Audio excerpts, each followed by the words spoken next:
morning and welcome to Morning Java, brought to you as always by our friends at the Get Go Cafe and Market, where Carter, they're busy all the time. You can stop over at any point in Get Go Cafe and Market. I do. You can still get food. You can still get drinks. It's a nice, easy recap with everyone quarantining. And if you're lucky enough to be right around one, super convenient to grab something and come right back. That's right. I believe they're only open until 10 p.m. now, yeah, right? Yeah, you got to go during the day, but still, you're not supposed to be out too late these days. Yeah, because you said all the time. I wanted to make sure that nobody goes there at like 10:05 and gets mad at us here.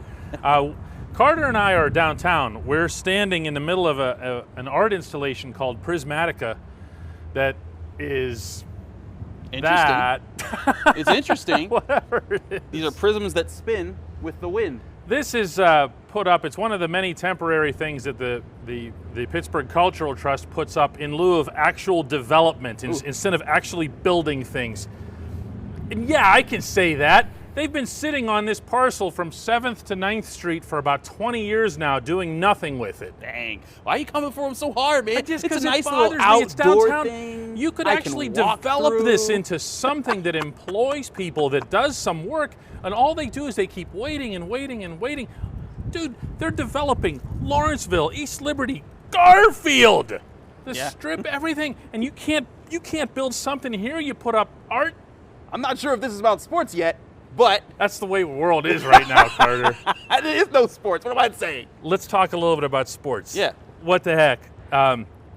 In addition to the NFL sticking by its guns and saying there's going to be a draft, there's absolutely going to be a draft, Roger Goodell kind of underneath, I saw that, has told teams, shut up.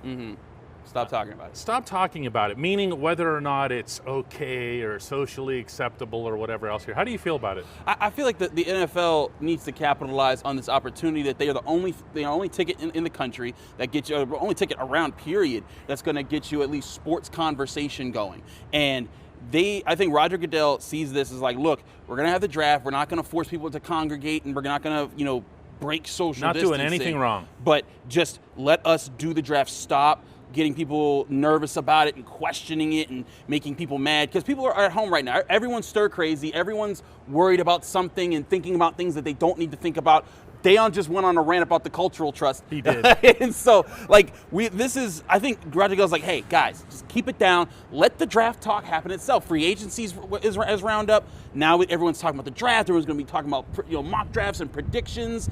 Let's have that, because they're dominating all sports talk right now. But it's rare for Goodell to do that, to assert himself. I think we've seen more of that in baseball and hockey, where the commissioner will tell teams what to say and what to do. But with the NFL, he's always stayed really far back. And I think part of it, even though he didn't say this to the teams directly, was that he doesn't want to risk teams where they start getting sensitive to the perception aspect of it. Oh, how can you be parading out these soon-to-be billionaire players, and they're going to come out dressed in the $5 billion suits like the one? Remember Devin Bush? Devin Bush with the With sling. the sling. I thought it actually was a sling. Yeah. He doesn't want anybody getting off script or off message here. And I'm going to say this again. Yeah, we're biased. We're in sports. We want things to write about. We want things to talk about. So we're very happy the NFL is continuing business. Right. But I haven't gotten the sense from sports fans that they're put off by this. Are you? It seems like everyone's just everyone that I talk to about sport or sports fans are like, thank God for free agency. Thank God. At least I can do that instead of making another March Madness bracket about what's the greatest, I don't know, 60s basketball top five team. This, exactly. Top five we're all. list I think everyone's doing a good job surviving right now and getting through this time. But if the NFL was to not have the draft and to push it back until June, I think everyone would just start getting even more crazy, and it would just be even worse. So let the NFL have their draft. I agree with Roger Goodell. Whoa, what did I just say? I agree with Roger Goodell. He agrees with Roger. Ugh. Okay, never let it be said that we can't transition from one Java segment to the next looking like complete flaming hypocrites. So here we go, because we're going to do a list. Oh, what kind of list? You saw, I bet. Oh, I saw this. On Twitter. You did. There's make an account called at WPIL Insider that got everybody to bite on there. I gave my comment on this. Top 5 WPIL football presumed players that you'd ever seen, like with your own eyes. So you can't just say Tony Dorsett, because I mean, you didn't see Tony Dorsett play at Hopewell. You didn't see him. Right. Okay. So it was the top 5 you've seen. I went with Curtis Bray, who was a classmate of mine, actually played street hockey That's with him pretty cool. in childhood. That did not go well for those of us bouncing off of Curtis. The late, great Curtis, who's missed by a lot of people in the Monroeville and Pitcairn areas. When you look at the guys who you've seen over the years, yeah. Who's the one that you saw with your own eyes who impressed you? And let's throw in the City League here, because I don't know why the City was left out. I thought that was strange. Yeah, being a City Leaguer myself. Yeah, I purposely put Major Harris in, even though he went to Brashear, was a City player. I could have thrown in Rod Rutherford, Curtis Martin, any number of guys. Rod Rutherford comes to mind.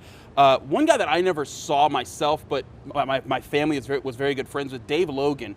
He played for Peabody, went to Pitt, became a Pro Bowl defensive tackle for Tampa Bay. Yeah. But with my own eyes, as a kid, my dad was a coach Peabody. So I went to all the games. I saw Curtis Martin in his senior year, which is the only year that he played, which is why. I was going to say, you didn't have much of a window to see Curtis. Right, and the game that he played Peabody, they actually played him very well. But still, like every other game, he was known for being a freak. But I remember Rod Rutherford just dominating at Perry, week in and week out. I went to a couple. At everything that he did. Just like ran with it, threw with it. You couldn't stop that guy. And those Perry teams were great. Yeah. I got to see a little bit of Perry's dominance, but Kevin Barlow, I had the privilege of being able to watch him when he played for Peabody. Yeah, I did too. Because he went on to play for the 49ers, had a couple years at Pitt, gave a butt whooping to West Virginia. Shout out to all you Mountaineer fans out there. On the WPIL front, after Curtis, I went with LeVar Arrington. That's very fair.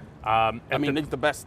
He's arguably the best player. LeVar, from the moment he got to North Hills as a freshman, was doing things like the LeVar Leap and everything else that he ended up doing, of course, at Penn State and into the NFL with the Redskins. I wish Curtis had that chance. He had major knee injuries that wouldn't allow him to compete in the NFL. Just one of the saddest stories.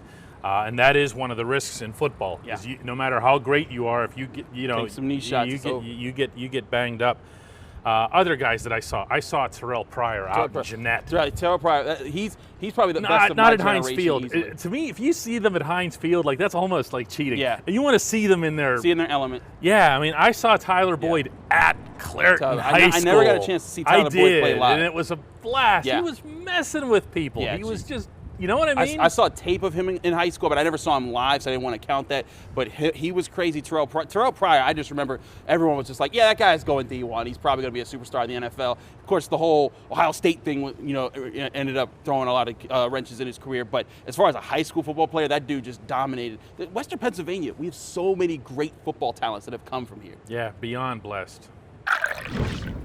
For anybody who doesn't know, Carter has always had something else. A day job. Yes. Why don't you share that with our readers and what it is that you do and the fact that you're still doing it? Yeah. So right now I work for a company called VisionNet, and I go over mortgages and just deeds and information and documents that help process loans, and a lot of people are taking out loans right now. The interest rates are very low, and understandably so, because everyone's being hit by this. People are getting laid off. People need money. They need income. So our office has been deemed essential officially. We got like an official letter and everything. We've all been given like a $3 per hour raise for everything we're doing during this time, as long as we come into the office. So I mean, I'm happy about that. But I gotta admit, there's still those times where like you feel a little tickle in your throat, and you're like, I gotta be careful. But everyone's taking every precaution. I want to commend my coworkers there. But it's also kind of weird coming back and seeing everyone continue to be stir crazy. I have to snap back out of, I was working for 10 hours today, and oh my gosh, that's right.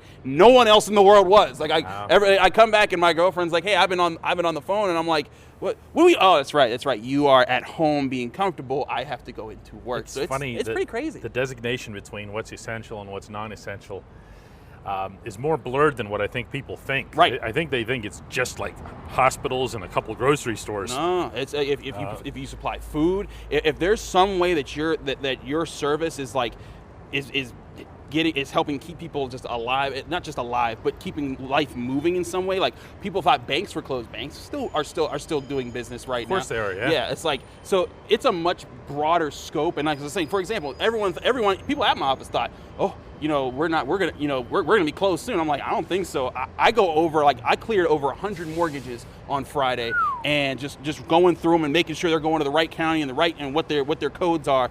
But going through this, I'm like, that's 100 families that I just saw took care of. that they're doing this, and that submitted this stuff a week ago, and now I'm getting it now, and we're still getting a ton more. So there's a lot of things that are still going on out here. There are still moving parts to our society. So I'm blessed to be in this industry and still be working, because I know a lot of my friends who aren't, and shut down. So a lot of businesses are like that. Yeah, and it's rough. And if you're one of those people, I feel for you, because it is not an easy time. But I'm just hoping that we can kind of continue to just weather this storm. And then eventually everything will start to go back to normal. We don't even know what that'll look like. Now, Carter, we are a non-essential business. Oh, yeah, we are non-essential. I just want that on the record somewhere. We are non-essential. You don't need us in your lives. The one thing I'll say, I love traffic right now. Yeah, traffic's something. How about parking? We parked like right here. Right on 7th Street downtown. You can do this in the middle of rush hour. Yeah, please. This is insane right now. It normally takes me an hour to get out, because I'm by the airport. It usually takes me an hour to get there. Now it's like 30, 45 minutes. I want traffic back. I want downtown back. I want normal back, man. I want everything back.